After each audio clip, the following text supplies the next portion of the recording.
Latar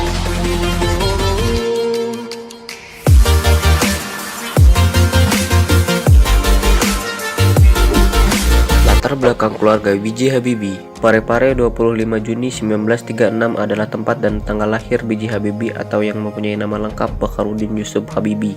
Beliau merupakan anak keempat dari 8 bersaudara. Orang tuanya bernama Alwi Abdul Jalil Habibie dan Raden Ajeng Tuti Marini Puspowardojo. Ayah dari B.J. Habibie adalah seorang ahli pertanian yang berasal dari etnis Gorontalo berdarah Bugis dan ibunya beretnis Jawa yang merupakan anak dari spesialis mata di Yogyakarta yang bernama Puspowardojo. Rumus faktor Habibie. Yang menarik dari kisah inspiratif B.J. Habibie adalah ditemukannya rumus untuk menghitung keretakan atau crack propagation on random sampai ke atom oleh Habibie.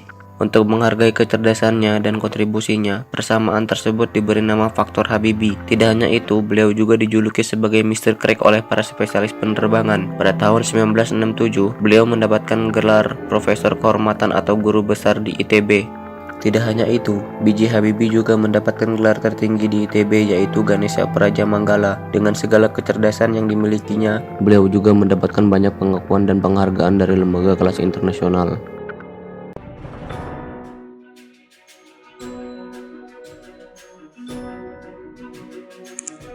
Pada tanggal 29 Maret 1978, bertempat di Istana Negara, Bapak Presiden Soeharto mengangkat Pak Habibie sebagai Menteri Riset dan Teknologi di Kabinet Pembangunan kedua. Beliau memilih meninggalkan kesuksesannya sebagai ahli pesawat terbang di Jerman dan lebih memilih mengabdi kepada negara dan melayani bangsa Indonesia untuk lebih maju. Dengan visi beliau membawa Indonesia menjadi negara industri berteknologi tinggi. Hal ini mencerminkan perilaku Bapak Bakharudin Yusuf Habibie yang memiliki sikap berorientasi pelayanan dan jiwa nasionalisme yang begitu kuat.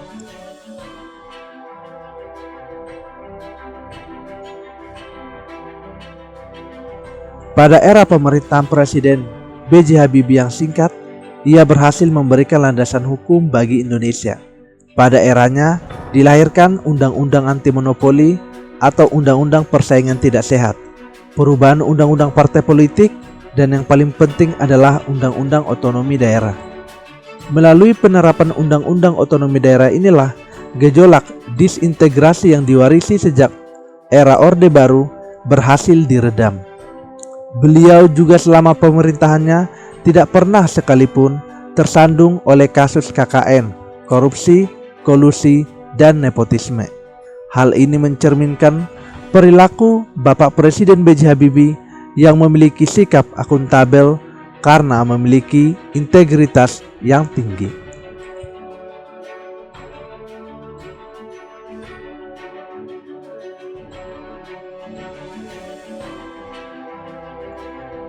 Sebagai seorang intelektual, maka kurang lengkap jika tidak menyampaikan latar belakang pendidikan B.J. Habibie. B.J. Habibie berkuliah di ITB selama setahun dan kemudian melanjutkan studinya di Jerman selama 10 tahun dengan gelar doktornya summa cum laude.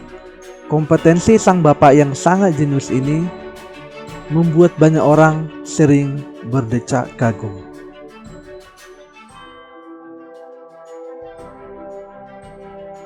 Demi Allah, saya bersumpah akan memenuhi kewajiban Presiden Republik Indonesia dengan sebaik-baiknya dan seadil-adilnya.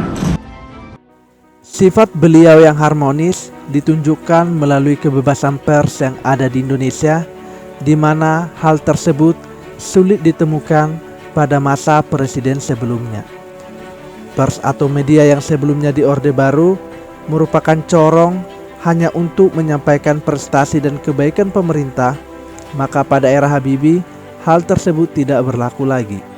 B.J. Habibie memberikan ruang seluas-luasnya pada hak asasi manusia dan demokrasi, khususnya yaitu kebebasan berpendapat.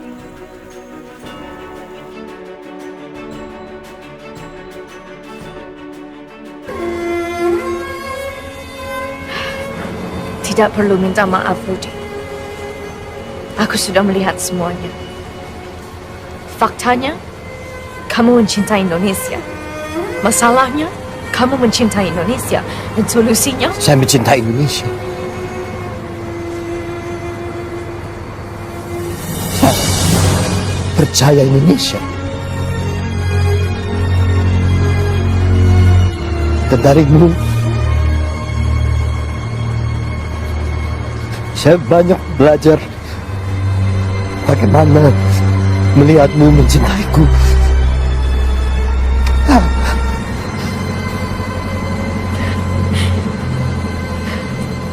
tidak, Rudi. Pada akhirnya, cintaku tidak utuh untuk kamu, Rudi.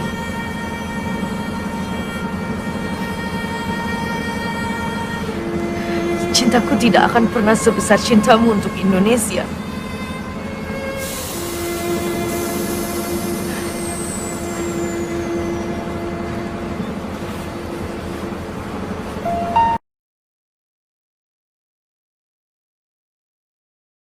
Pada tahun 1995, beliau berhasil memimpin proyek pembuatan pesawat yang diberi nama N250 Gatot Kaca. Pesawat tersebut ialah pesawat pertama buatan Indonesia.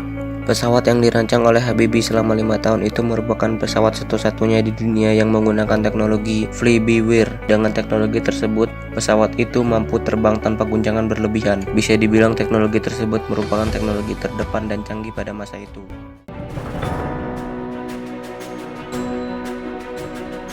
B.J. Habibie adalah Presiden RI ketiga yang mengemban tugas cukup berat saat dia dilantik pada 21 Mei 1998. Kondisi ekonomi tengah porak-poranda. Indonesia memasuki periode kelam. Bapak B.J. Habibie berhasil membawa Indonesia keluar dari cengkraman krisis moneter dengan berbagai strategi, dan salah satunya bekerja sama dengan Bank Dunia.